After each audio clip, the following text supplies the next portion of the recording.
Pressure in sales, it's a dirty word. It brings to mind images of a pushy car salesman forcing you into a bad deal.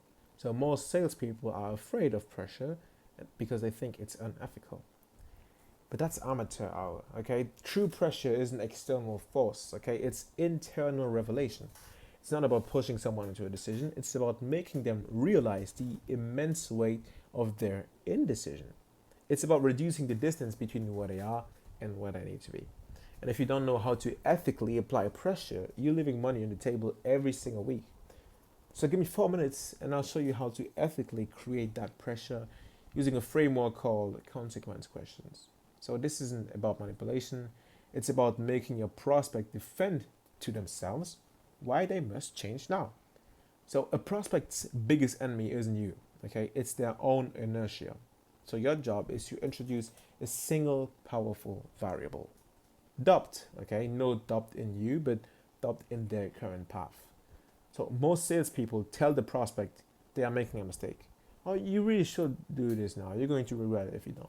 And what happens? The prospect's guard goes up and they shut down. In reality, you should ask a specific type of question that bypasses defenses. You don't tell them they're making a mistake, you lead them to that conclusion themselves. The formula is the challenging tone that transitions into a concerned tone. It sounds like this. Let's say you sell a CRM to a business owner who is losing deals because they use spreadsheets, okay? So you start with a challenge. Like, John, what happens if you don't do anything about this and your reps keeps using those spreadsheets and you keep losing dozens of deals every single month? Then you drop your voice and you're like, what is your boss going to do to you after that point? You see the shift? The challenge keeps the emotion high, but the concern makes it feel like you are on their side. You're not attacking them. You're worried for them. This is the key that unlocks their defenses. And here's another example. Prospect says they are thinking about it. So you lead in that. What happens if you don't do anything about it and you end up passing away? Like, I hope you don't, but you end up passing away years before you thought you would. Like, how would Cindy pay for the house and all the expenses without your income? Now Dan isn't just thinking about whether he should buy. He's visualizing his wife losing the house, his kids moving, the foreclosure. Therefore, he's defending himself on what he needs to act now. Okay. Now, here's where most salespeople stop.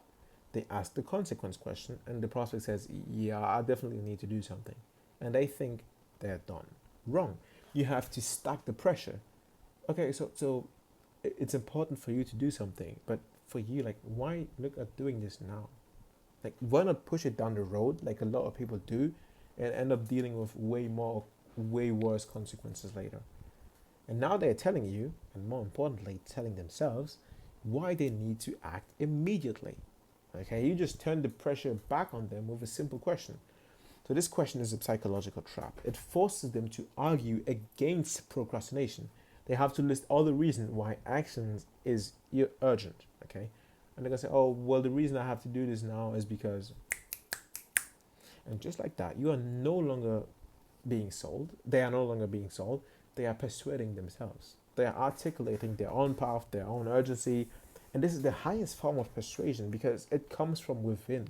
You didn't pressure them. You created a vacuum that they had to fill with their own reasons to buy. Okay? Think of it like this. A doctor doesn't pressure a patient to have surgery. They simply show them the x-ray. Okay? They show the fracture, the tumor, the blockage. They lay out the consequences of inaction in cold, hard detail. If we don't do anything about this, this is what is going to happen. The decision to proceed is still the patient's, but the pressure to act comes from the undeniable reality of their situation. So your job as a sales pro isn't to be the surgeon, it's to be the one who presents the x-ray. Consequence questions are your diagnostic tool. You reveal the pain, you justify the consequences, and you let the prospect decide if they can live with them. Okay, so is this pressure? Absolutely. Is it ethical? Yeah. Pressure isn't unethical. Passivity is. If you know your product will help them and you don't apply pressure, you are letting them stay in pain. These questions give you the framework to ethically create urgency without ever feeling like a pushy salesperson. So start with challenge and with concern. Make them defend why they need to change and watch hesitation turn into action. Now, if you're wondering, like, who is this kid? My name is Seth, and 1 month ago, I made myself the promise to break into high-ticket sales, into the high-ticket sales industry in 3 months, starting from scratch. And I'm documenting the whole journey here on YouTube on this channel. So if you're curious and want to know, is this kid actually going to make it? Like a 19-year-old child from Africa makes it into the high-ticket sales industry. Well, if you're curious about that, you can just subscribe to the channel. I'm posting daily videos, so yes, you're going to be seeing me tomorrow. I'm going to be here. Have a nice one.